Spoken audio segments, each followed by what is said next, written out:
Hey everybody, this is Ryan Gilly, one of the sales and tech support technicians here at Wcfab. Today I'm here to show you the proper way to install a L5P passenger side pipe.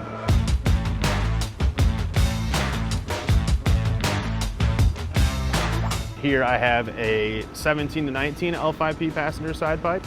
What you're also going to use for this install is a clip ring for the bottom and then 2 O-rings as well. Another item that we recommend is going to be using the trans assembly gel. This is going to help make sure that the O-rings slide on without rolling inside the intercooler pipe and fit right into place. We're going to start with by installing the O-rings inside the 2 grooves that are inside the lower flange. Start with the back one here. Work your way around. Make sure you don't roll the O-ring. It's going to prevent it from wanting to pop itself out. Now that the O-rings are installed, you're going to want to install your clip.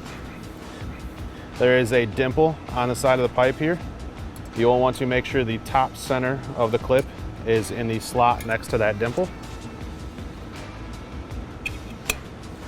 And then pop both sides in. Now that I have the snap ring installed, what we're going to do is go ahead and grease the O-rings with our trans assembly gel. You don't need much, real light coating. Too much will prevent you from actually installing the pipe.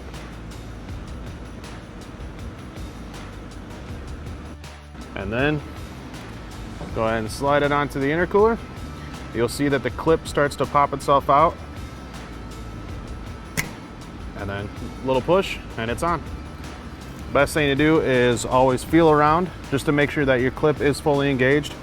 Give it a couple little pushes and then also try and pull it off. Now we know it's installed. Now that we got the bottom half of the intercooler pipe installed, you can move forward with the rest of the install with the boots and clamps provided in your kit. If you have any questions, feel free to comment below. Once again, this is Ryan Gilly. Thank you for watching.